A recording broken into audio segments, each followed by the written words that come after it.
Hey team, welcome to Inside the Movie Photographer with Jasin Boland. Today, I've got a dead set ripper. So, what's been on the minds and tongues of every photographer on the planet for the last few months? AI imagery. Now, call it what you want, but it's not AI photography, that's for sure. Anyhow, did AI steal my photographic style? Well, I'm going to prove to you that it did. And earlier in the week, I was sent an image that was generated with very minimal prompting.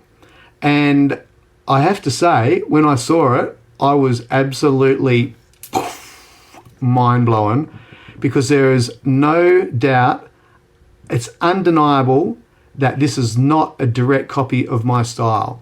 Now, I'm going to take you through some Mad Max Fury Road photos. Now, while I'm doing this, I want you to have a look at a few things. I want you to have a look at the tone. I want you to have a look at the sky.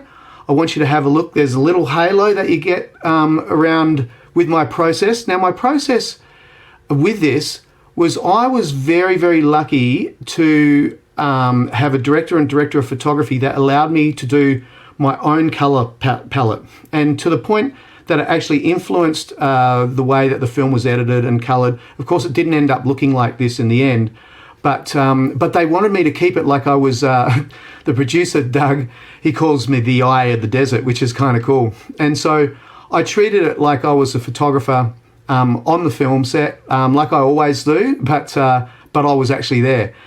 Now, what I was doing, I wanted to create a post-apocalyptic world, and one of the things that I wanted to do was I looked at the Earth as a human as we age, right? So I used a polarizing filter nearly all day long. I shot most of it on a 24 to 120 f4 Nikon. Anyway, the polarizer obviously doesn't work for the sky all the time, but I wanted to send it, I wanted it to go grey, like our aging hair. So there's a little bit of bleach bypass in there as well. Now, the next thing that I did was, now keep an eye on the skies and the ground. Now, the next thing that I wanted to do was I wanted to, because there wasn't much moisture, not much water, you know, global warming, that sort of thing.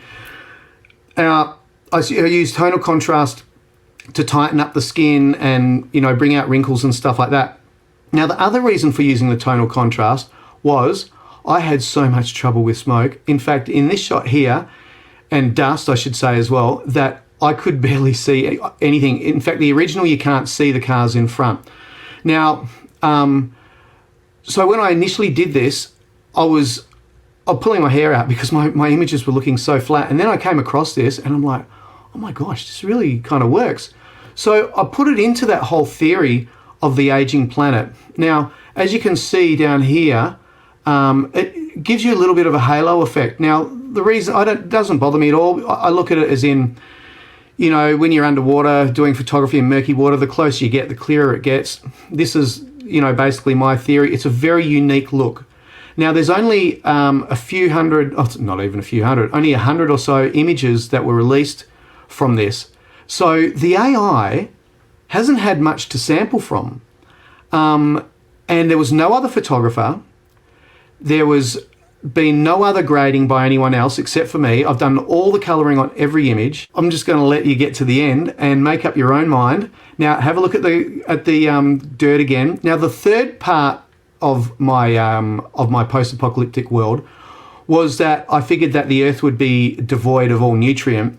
And in my limited knowledge, I thought, oh, well, maybe there'd be still uranium down there, right? And that's seeping up through the ground. So I call all this look my yellow cake. Now, to do that, I put a 3 to 7% straw through it. You know, I could barely see any vehicles there until I do my little process, and away it goes. Now, look at the sky, look at the dirt, look at the tonal contrast on Furiosa. Be prepared to have your jaw drop on the ground. Look at the sky, look at the sky, look at the dust, look at the tonal contrast. You ready? You sure? Now, this is the image that was sent to me. Now, when I saw this, forget about the dead zombie eyes from the zombie prompt of Furiosa.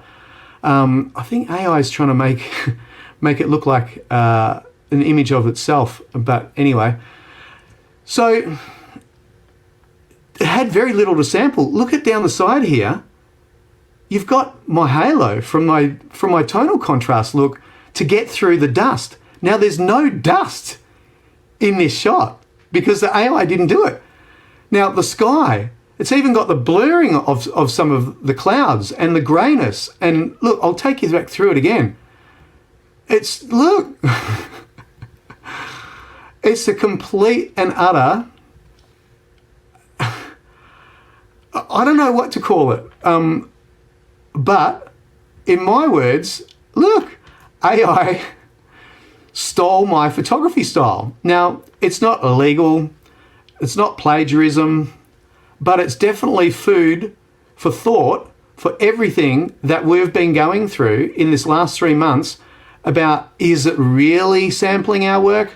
I think this is proof, 100% proof, that it is sampling what the prompt tells it, and because of my limited amount of images with the colouring, it had no choice but to absolutely 100% copy my style or steal it or plagiarize it, whatever you want to say. I'm no legal eagle, so I don't know what words to use, but let's light up that comment section down below, because this has blown me away, completely blown me away.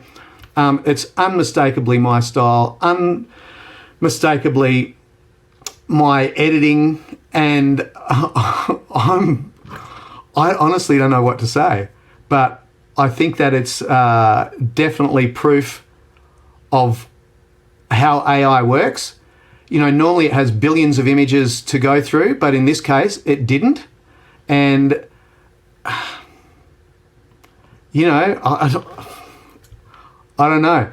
You know, I think there's a future in AI, especially with the backgrounds and stuff like that. I think that's really cool. But that's not what we're here to talk about. We're here to talk about, did AI steal my photography style? Let me know what you think. If you like this video, please do the bell, subscribe. The subscriptions help me big time. I'm having a bet with my son Hunter, and let's see if I can win that, hey? Thanks for watching, and I'm going to back this up with another AI video with an expert, and he's going to come in here and talk about a few things, and that's going to blow you away as well. See you soon, team.